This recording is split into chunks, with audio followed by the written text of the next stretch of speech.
Eu cambiaría a visión de moitos rapaces que pensan que porque as mulleres seamos menos número en ciclismo ou en fútbol ou en voleibol, calquer deporte, que non por ser menos seamos peores que eles. Había dos entrenadores e un díxonos de adestrar ao can para practicar esa actividade. Empecín a ir a competicións, a entrenar, acabín sendo campeona de España, gallega, da Liga. Cando os compañeros se enteraron de que facía ese deporte, non o coñecían para nada, estuveronme preguntando sobre ese deporte, eu estuve informando, e cando ganaba alegrábanse moito tamén. En cambio, algúns dicían que era moi fácil, que o can tiraba de ti, que non sei que. Se é tan fácil que o proben eles. Vamos ás 6:30 da mañá os lunes e despois pola tarde tamén temos que ir entrenar. E os sábados tamén doblamos mañá e tarde. E o de quedar cos amigos solo podo os domingos. Eu creo que merece a pena o esforzo que fago entrenando, porque ao final acabase vendo nas competicións as boas marcas. Pero eu sei que nun futuro cos estudios vou acabar deixando. Os compañeiros din que non vamos a conseguir nada. Eu creo que sí que existen moitas diferencias entre os homes e as mulleres, nos entrenamientos sobre todo, porque eles teñen máis tempo de entrenar, como eles entrenan 4 días e nós 3, e aí os chicos veñen a conseguir que queren xogar en Superliga, e as rapazas non, as rapazas teñen como un deporte calquera. Un pobo tan pequeno, tamén traer xogadores de fora é moi difícil, porque tampouco temos tanto presupuesto para pagarlles. Eles queren xogar aí, queren mellorar, queren ter así un deporte ao que xogar, e nós non podemos facer eso porque non temos nin Superliga, nin juveniles, nin nada disso. Só quedamos con 2 categorías, que é infantil e cadete femenino.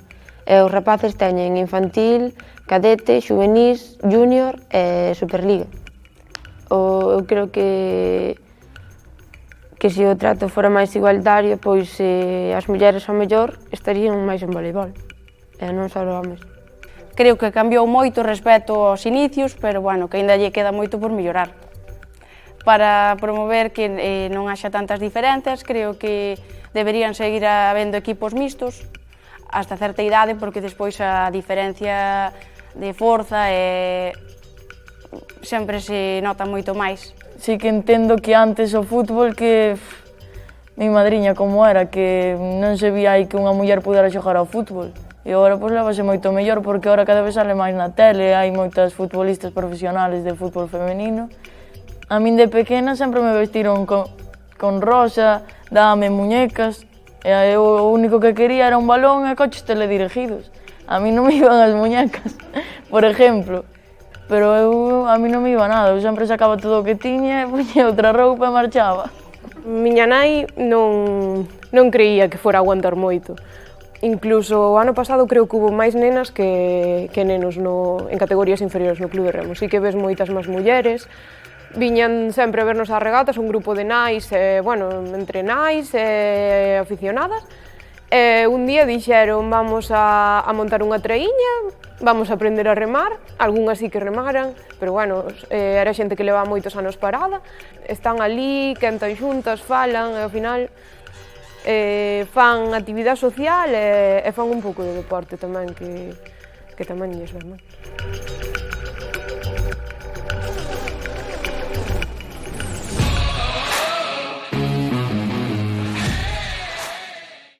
Era un deporte que, non sei, pasaba por diante do muelle de Escarabote, eu vi un montón de rapaces que estaban ali, bañándose, xogando, e dicía, estes que fan, sabes? Parecíame que disfrutaban moito, dixen, bueno, vou preguntar, ti cando te subes á piragua e te aguantas nela, non? E dis, guau, estou remando. Ainda que despois caias, é como, vale, pero remei, vou a volver a subir a ver se dou remado 10 paladas máis. Pareceme un símil bastante real da vida, non? Porque, ao final, caeste da piragua e teste que volver a subir e seguir remando.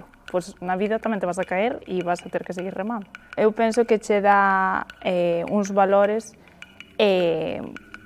imprescindibles. O sea, esa lucha continua, no deporte federado tamén saber gestionar esa adrenalina, esos nervios, porque cando vayas a unha entrevista de traballo, por exemplo, vas a ter esa adrenalina. Entonces eu atopábame con que todo o mundo me decía é que non podes seguir en piragüismo porque se che vai poñer corpo de home, porque claro, vas a estar moi fuerte, tal. Eu dicía, claro, que eu quero estar moi fuerte para ganar. O sea, pois a min chocábame, non? E agora analizo con perspectiva e sorpréndeme que como que se lle dea máis importancia a unha, neste caso unha muller, que era eu, que estea musculada por practicar un deporte, pero despois non chama a atención que un neno ou unha muller ou o que sea teña sobrepeso ou obesidade. Mesmamente nos medios de comunicación, moitas veces cando se fala de deporte femenino, vense burradas como as 10 deportistas pois que teñen mellor corpo. A ver, considero que falta moita divulgación do deporte femenino porque as nenas tamén necesitan ver iguais na súa casa vendo a televisión. A nivel educacional, como que as mulleres sempre fomos as coidadoras, tanto sea de menores como de maiores. Se ti eres a principal coidadora e non tes un apoio, pois vas a deixar de lado o teu traballo ou os teus hobbies ou todo. Entonces, falta tamén un pouco máis de compromiso nos entornos familiares neste caso, para que se podan seguir levando a cabo prácticas que, aínda que seas nai ou teñas outras obrigas, como pode ser a familia ou mesmamente o cuidado dunha casa.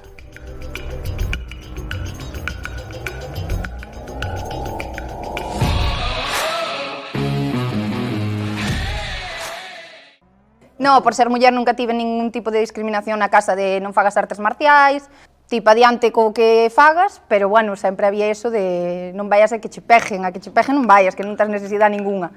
Non debería de ser necesario para andar pola calle que sepas pegar unha patada.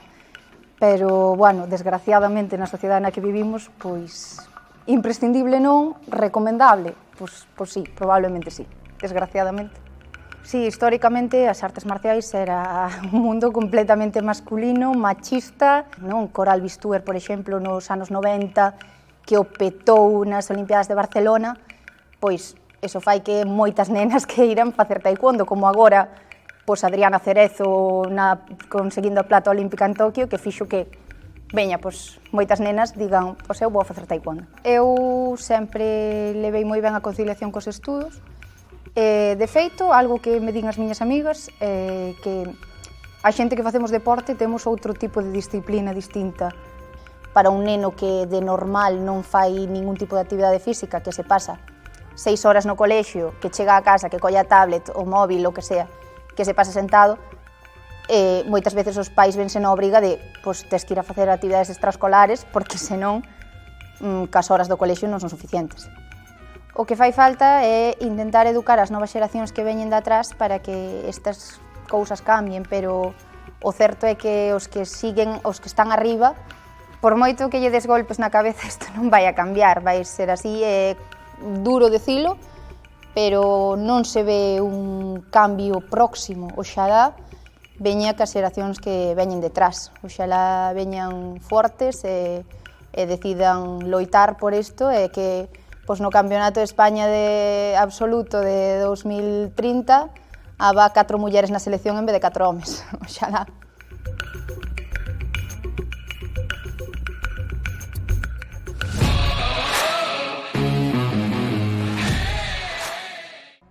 Traballas o corpo e a mente.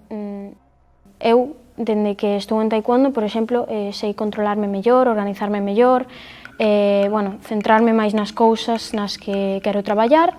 A día de hoxe sí que penso que as mulleres debemos aprender a defendernos dentro do que cabe, porque na sociedade na que vivimos aínda hai ese machismo e aínda hai persoas que pois buscan facer dano ou sintense superiores por ser doutro xénero. Bueno, sí que penso que hai que saber defenderse. É triste, pero é verdad. Os entrenamentos mixtos penso que son algo necesario, porque axúdanos a poñernos nunha balanza, esa balanza igualala. Sempre che van a criticar, en alto ou en baixo, é que ti tens que facer o que che dé a ti a gana, o que queiras e o que sintas, sobre todo o que teñas, o que che leve o teu corazón a facer, porque dá igual o que pense a sociedade ou o que diga a xente de se eres muller ou home ou o que sexas, ti sí que vales. Antes de pequena, quizás sí que veía todo máis igual, porque claro, os nenos somos máis inocentes, e bueno, etcétera.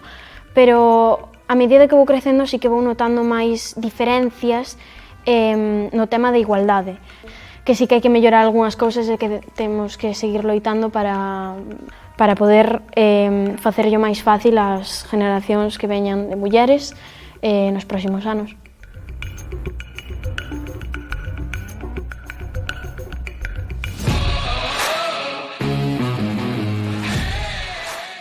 Porque é moi importante saber o que pasou antes para saber en que punto te encontras.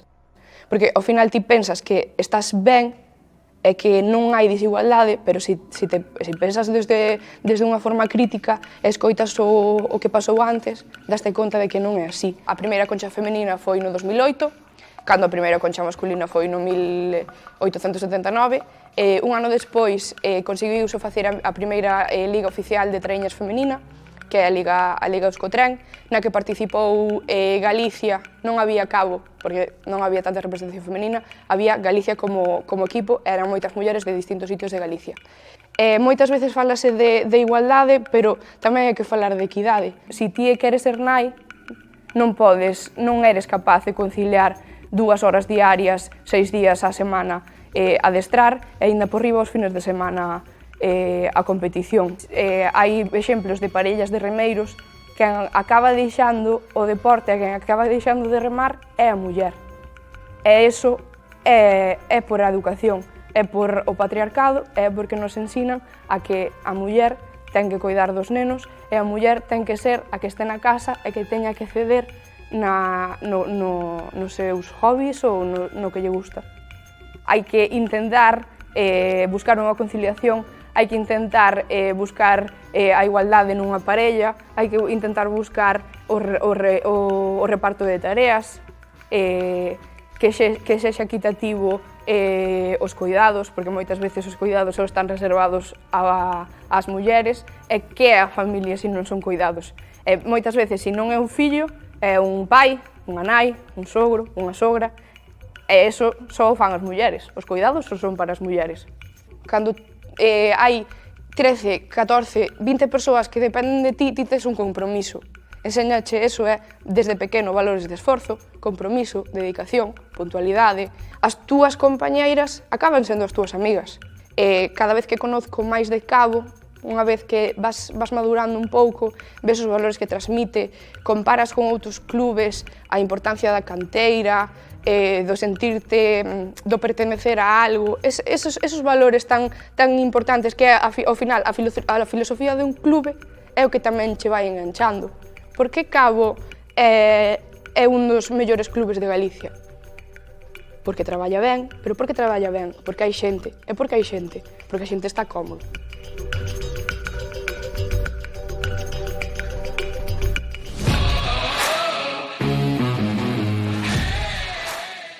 Cando era nena, xogaba o que é na calle. A miña traba foi ser muller, porque evidentemente todos os meus amigos xogaban a fútbol e eu non podía porque non había equipos mixtos. Realmente nunca me importou ser muller para xogar ao fútbol.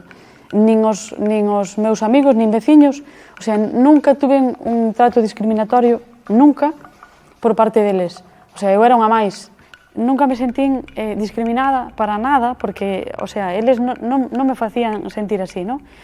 Tamén, pero é certo que entre a xente máis adulta, pois era, por decir así a expresión, era un marimacho. sempre tuve unha personalidade tan fuerte, incluso de nena, que nunca me importou que me dixeran, o sea, que me daba igual. Sempre tuve uns principios, eu se quería xogar a fútbol, xogaba a fútbol e punto. Non, me daba igual que me dixera este señor ou esta señora ou mira que parece un home, que me daba igual. E si entendo que ao mellor si tes unha presión social e che están dicindo a donde vas, a donde vas, a donde vas, pois ao final retraeste e dis, pois é verdad, a donde vou? E non vas. Non era o meu caso. A min o fútbol aportoume moitas cousas nesta vida. A verdade é que non me arrepinto para nada de empezar tan tarde, porque realmente era xa tarde, pero non me arrepinto para nada. Ahora, unha neniña que ten 6, 7 anos, que, por exemplo, lle guste xogar a pelota, os pais xa a levan ao campo de fútbol. O sea, xa directamente preguntan onde poden anotala e onde... Na miña época, o sea, meus pais xa non tiñan coche, pero, aparte deso, meus pais non... O sea, xa non me levaban... Xa non te levaban como agora a facer deporte. Si, tiñes que buscar a vida. Se querías facer deporte, pois ibas en autobús ou ibas na bicicleta ou andando. E agora, o sea, lévanos a todos lados.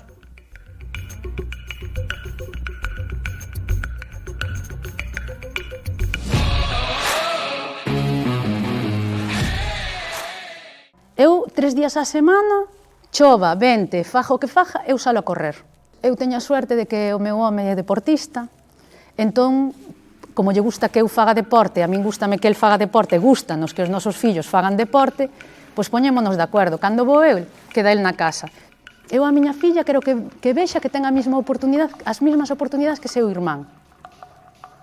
E que seu irmán non deixe de facer cousas por favorecela a ela, claro está. Pero que teñan as mesmas oportunidades. Orientámolos a que fagan un deporte, e máis, están obligados a facer un deporte, están obligados a ir á escola e facer un deporte. Unha muller que me animou unha vez que eu tuve os Josefita, esa muller correu sempre. E para min era un referente vela correr pola calle e dicir, jope, mira como vai correndo, non lle importa nada. Ela salía a correr, e un día que eu empecé a correr outra vez, eu deixei de correr, estuve estudiando, terminei e volvín a empezar con ela, que me decía, vente comigo, non sei que, e volvín a empezar gracias a ela. E corría como Pepe Buceta. Foron os que iniciaron correr por Boiro. Para romper estereotipos, por exemplo, porque eu coñezo a moitas mulleres de Candamín que ves que hai poucas que van correr como vou correr eu, por exemplo. Cando lle dis, que che din, que envidia, ven, e dislle, pois ven correr, teño que facer de comer, teño que planchar, teño que facer... E lo romper os estereotipos desde a escola. E dicirlle ás rapazas que hai máis alá. Que fagan o que lle guste. E hasta onde elas podan chegar. Sin mirar aos demais. Temos que desprendernos deses perjuicios, temos que desprendernos de que somos as únicas que podemos atender os nosos fillos. Non. E se están acostumbrados a verche limpar, se os teus fillos están acostumbrados a ver a súa nai todo o día metida na casa, pois as nais xa teñen que estar metidas na casa.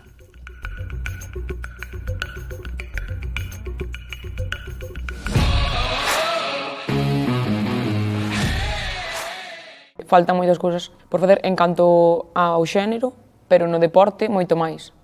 Porque ahora sí que se está vendo, por exemplo, nos medios de comunicación, falase máis, vense partidos. Eu, cando era pequena, acórdome que non vías ningún partido femenino, pero nin de baloncesto, nin de ningunha outra cousa. E agora, por exemplo, sí, falan un pouco máis, pero é iso que, a pesar de que ainda falan un pouco máis, queda moito. En parte, os medios de comunicación son un reflejo da sociedade. Como non evolucionemos, vamos mal, como non houbera ninguna evolución. Porque ainda agora, ti miras as noticias, xa de baloncesto falan pouco, pero é que de baloncesto femenino non falan nada. Eu non me encanto ao fútbol, pero sei que existe Mbappé, por exemplo.